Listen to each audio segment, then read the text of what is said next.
Sumainyo ang Panginoon. At sumayo Ang rin. pagpapahayag ng mabuting balita ng Panginoon ayon kay San Mateo. Papuri sa iyo, Panginoon. Noong panahong yun, sinabi ni Jesus, "Pinasasalamatan kita, Ama, Panginoon ng langit at lupa, sapagkat inilihim mo ang mga bagay na ito sa mga marunong at matatalino at inihayag mo sa mga may kaloobang tulad ng sa bata. O Ama, sapagkat gayon ang ikinalulugod mo, ibinigay sa akin ng aking Ama ang lahat ng bagay. Walang nakakakilala sa anak kundi ang Ama, at walang nakakakilala sa anak kundi ang Ama, at walang nakakakilala sa Ama kundi ang anak, at yaong marapating pagpahayagan ng anak. Lumapit kayo sa akin, kayong lahat na napapagal at nabibigatan, sa inyong pasanit kayo'y pagpapahingahin ko. Pasanin niyo ang aking pamatok at mag-aral kayo sa akin. Ako'y maamo at mababang loob, at makasusumpong kayo ng kapahingahan para sa inyong kaluluwa. Sapagkat maginhawang dalhin ang aking pamatok at magaan ang pasaning ibibigay ko sa inyo." Ang mabuting balita ng Panginoon. Pinupuri ka namin, Panginoong Hesukristo. Ang mga pagbasa natin ngayon ay tumatalakay sa biyaya ng kababaang loob. At inaanyayahan tayong makatuklas nawa ng karunungan sa pamamagitan ng kapakumbabaan. Wisdom of the humble. And this is the theme wherein I invite you to reflect upon on this Sunday's reading, wherein the world totally contradict all these kind of standards, because the world wanted prestige, honor, position, power. Pero iba sa kaharian ng Diyos. Para sa kaharian ng Diyos, ang karunungan ay masusumpong at matutuklasan sa pamagitan ng kababaang loob. Sa kwento ng unang pagbasa mula kay Zacarias, ito'y madalas nating mapakinggan kapag linggo ng palaspas. Ano ang pahayag at pananaw ng propeta? Pinaalalahanan niya ang Jerusalem, "Magala kayo, sapagkat darating ang hari. Tanggapin niyo siya, parangalan ng kanyang pagparito." Pero saan siya nakasakay? Sa isang bisirong asno. Magandang paalalahanan tayo that the King that we are welcoming every Palm Sunday is a king not riding a chariot. He does not have any brigade of soldier, but rather he is a king riding in a lowly donkey. So lonely, but according to the prophet, the vast kingdom belongs to him, even up to the ends of the earth. Waring salungat at baliktad ang katotohanan ito sa panuntun at panukatan ng mundo. Ang inaasahan nating hari na nagmamayari ng daigdig at kalawakan ay katulad ng panukatan ng kamunduhat sandaigdigan. But Jesus contradict it all in order to teach us that the wisdom of the kingdom of God could be found among the humble, among the lowly, among the weak. At yun ang katotohanang ipinakita sa atin ni Jesus. Sa kwento ng ikalawang pagbasa, mula sa sulat ni San Pablo sa mga taga-Roma, kitang-kita natin ang pagtutunggali ng espiritu at laman. The dynamic tension between the spirit and the flesh. And Paul would like to explain to us, if we are heavily burdened by the flesh, we are overly stressed because we want to prove something that lead us to be proud, creating a world to be self-sufficient, and we do not need somebody in our lives. And because of that, despair could easily come in, and disappointment, with a mind filled with worldview that I could control everything. At yun ang dikta ng laman, na parang hindi ko kailangan ng iba, kaya't ang pagmamalaki, pagmamagaling at pagmamataas ay napapasa akin. Kaya kong kontrolin ang lahat, at dahil doon, sa dikta ng laman, higit tayong nalulugmok sa kalungkutan at higit na napaparam at nawawala ng kabuluhan ang ating buhay. Yun ang sinasabi ni Pablo. When we allow our flesh to determine and dictate us, the more we are heavily burdened by the dictate of the world that we could control everything. But living in the Spirit is quite contradictory. Para sa isang taong nabubuhay sa Espiritu ng Diyos, higit ang pagpapaubaya sa karunungan ng Diyos, higit sa karunungang ating taglay. At yun ang ipinaliliwanag sa atin, na si Jesus, bagamat anak ng Diyos, ay nabuhay sa Espiritu ng Ama. Puno siya ng lakas at kapangyarihan. Pero anong nanaig sa anak?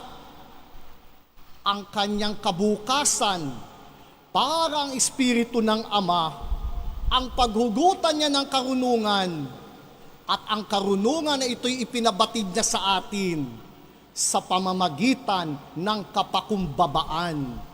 Living in the life of the Spirit, wherein we could gain wisdom in the midst of being meek and humble of heart. And that is the example of our Lord Jesus Christ. He did not live in flesh.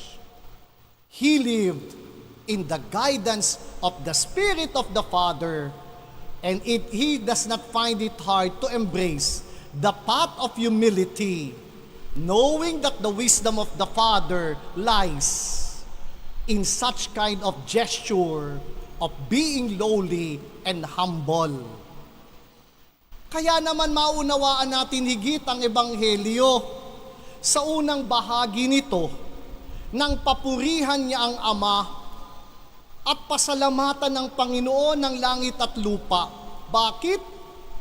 Inilihim niya ang karunungang ito sa mga marunong at matatalino. Kanino inihayag? Sa isang kalooban tulad ng sa bata. Ganitong uri ng pagpapasalamat ang ipinakikita ni Jesus sa kanyang Ama, sapagkat maging si Jesus ay konbinsido that those who are in margin, those who does not have value or not even advanced in knowledge and unlearned, wherein the world determine them as little ones. It is where God works. It is where they see Jesus as the presence of God in their midst. Sino ang tumanggap kay Jesus? Hindi ang mga lingkod ng bayan. Hindi ang mga lingkod ng templo. Hindi ang mga eskriba at mga pariseyo na kung saan nag-aral tungkol sa kautusan, kundi ang mga ordinaryong mga mangingisda, mga pulubi, mga balo at mga ulila. Sila ang tinaguriang maliliit at mahihina. Nakita nila kay Jesus ang presensya ng Diyos. our being competent at times blinded us to see Jesus in the ordinariness of our life. At yun ang babala sa atin. Definitely, Jesus not against competency of being specialized and even in our academic achievements. But we are being warned.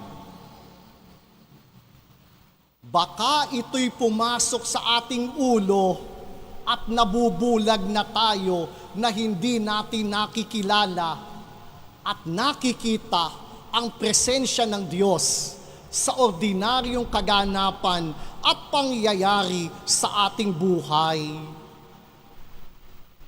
Kaya ang pagiging mapagmataas,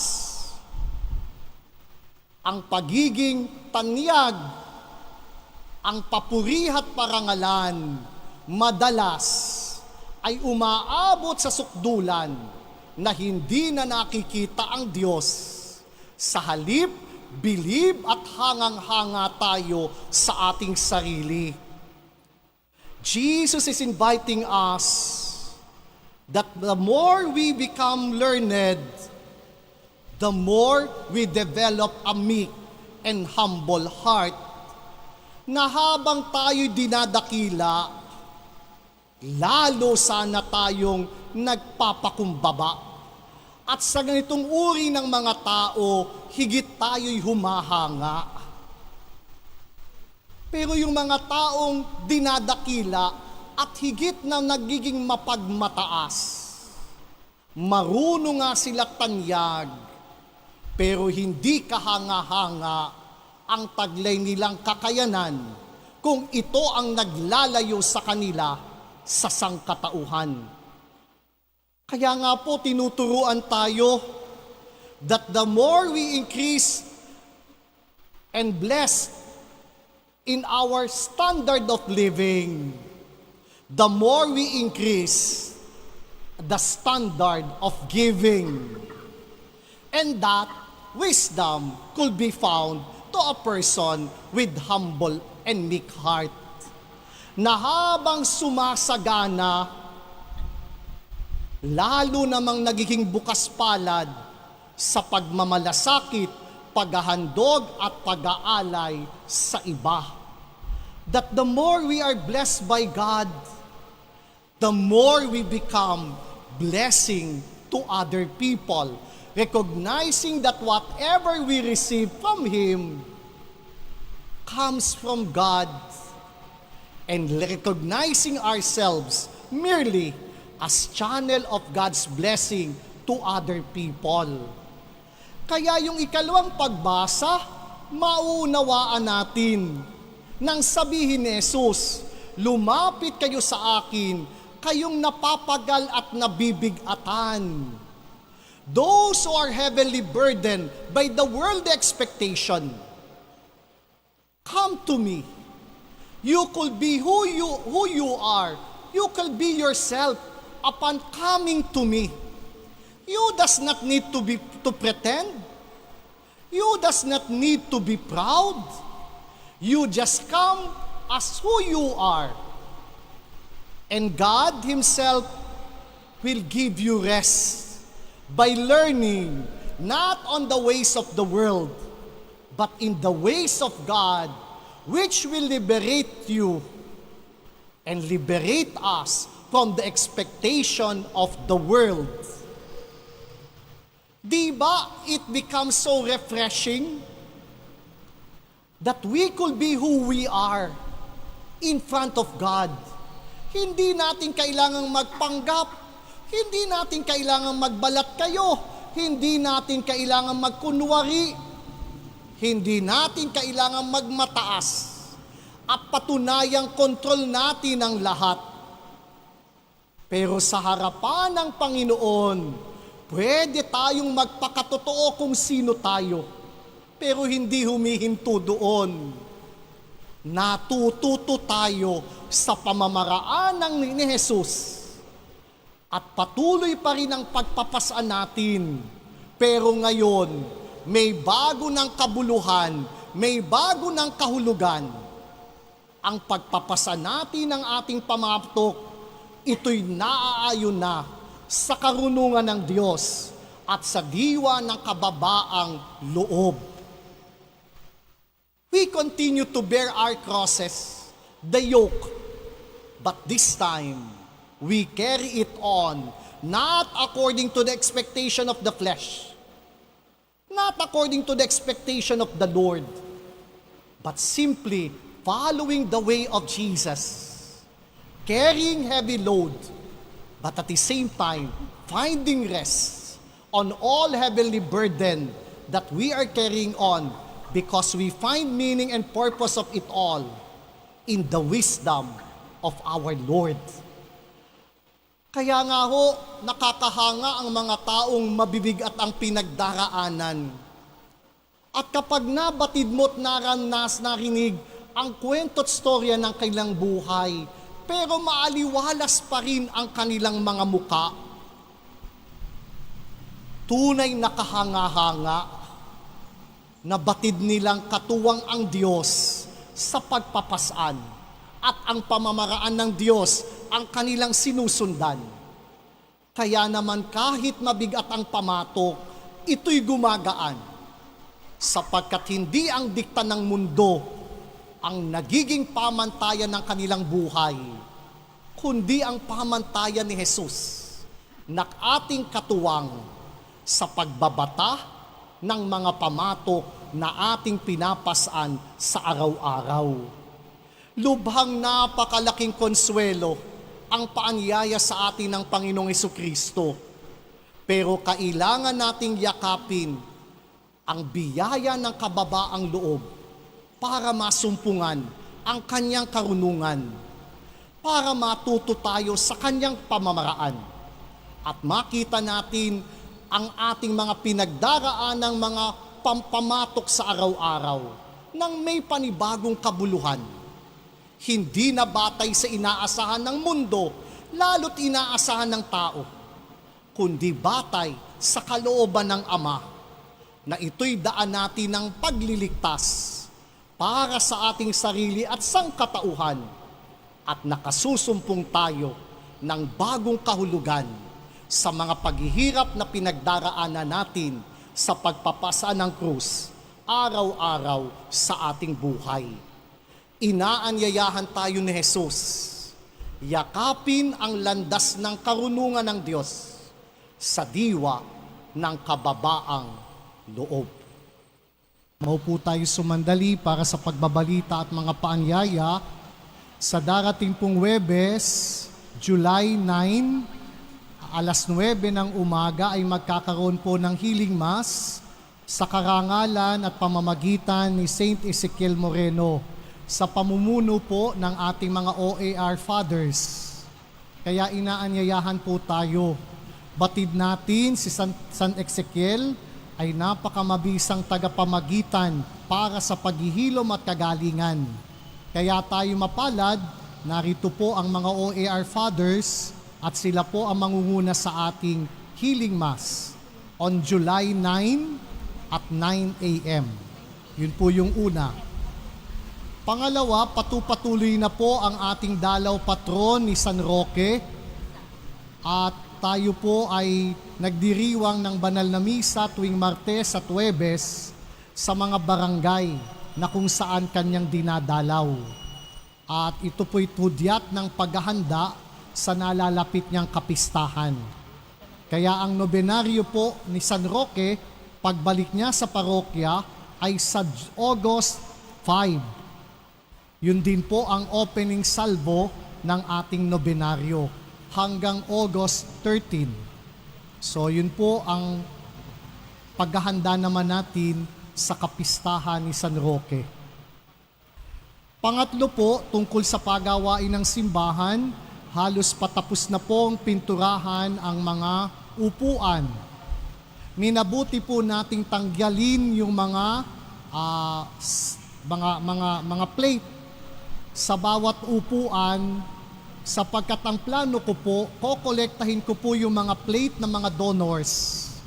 Gagawa po ako ng isang frame na pagsasama-samahin sila sapagkat hindi naman po lahat ng upuan ay mayroong mga plate. Kaya ho, magandang isama na lang sa isang frame at ilagay na lang po doon na sila po yung mga donor ng upuan na ating ginagamit sa ating parokya. Kaya kung makikita nyo po, yung mga masilya pang hindi napipinturahan, dahil pinatungkab ko po yung mga plates. At iniipon ko ho't gagawa tayo ng isang frame na kokolektahin ang lahat ng ito na may mensahe po na sila ang mga donor ng ating upuan sa ating parokya. At nung binabasa ko yung karamihan diyan, halos hindi na rin namang buhay o kaya'y sumakabilang buhay na ang karamihan. Kaya po, kokolektahin natin in memory of them, in their generosity, na itong upo ang ginagamit natin magpahanggang ngayon ay bunga ng kagandahang loob nila. At hindi natin ito kinakaligtaan. Kaya kung gusto nyo hong mag-donate pa rin sa pagaway ng upuan at luhuran, nagkakahalaga po ng 6,000 pesos per pew. Pasensya na po't hindi dumating yung naggagawa ng luhuran, kaya hindi nakakabitan yung ibang bahagi sapagkat nagkaroon po ng karamdaman. So, sana po'y pupunta siya ngayon, pero kailangan niyang magpagamot para sa ganoon ay mapalakas ang katawan. Pero yung iba po'y nalalagyan na ng rubber yung luhuran para po kapag bumaksak, hindi naman masakit sa ating tenga. Hindi na rin po mapahigpit ng maayos ang lahat dahil nga po may kalumaan na ang upuan natin at nireremedyohan na lang po kung paano mapapaayos ito't magagamit ng mas mabuti. Gayon din po sa darating na Huwebes, July 16, sisimulan po naman natin ang pagpapalihan ng ating flooring. So by that time, we are done with our pews. So ang susunod pong bahagdan ay linisin muli ang ating sahig na namarkahan na ng kung ano-anong mga marka. Lilihahin po yan, pakikintabin pero hindi madulas kahit umulan. At nagsample po sila ng isang bahagi sa likuran. So they will start on July 16. And hopefully before the end of the month, they are already done. Per square meter po, ang kanilang charge sa atin ay 500 pesos. So kaya po pasusukat at may quotation naman po sila kung magkano po yung charge maliban dito sa Machuca. Ang Machuca po ay babalik para tingnan yung mga basag na tiles dahil sa ating ongoing na pagawain. Magkakaroon po ng deep cleaning. Aayusin po yung mga grout para maging maibalik muli ang ningning ng ating sahig. By that time, wala na po tayong gagalawin na mga significant mobilization sapagkat halos patapos na po ang ating pagawain. Ang hindi pa lang po matapos ay yung ating bayarin. So kaya po yun ang pagsusumikapan nating itaguyod. At ayon kay Mr. Willie Layog, ay they will be done at the end of July. So makikita natin muli at masisilayan ang kagandahan ng ating retablo mayor at ang mga imahen, lalo tigit ang katawan ni Jesus sa pagtatapos po ng buwan at hari nawa bago magsimula ang ating nobena sa karangalan ng ating mahal na Senyor San Roque. Lastly, as a takeaway from the readings, marami yung bigat at sakit na pinagdadaanan natin bunga ng mga expectations. The world has certain expectation to us, our friend, our family members, even to ourselves. We have expectations.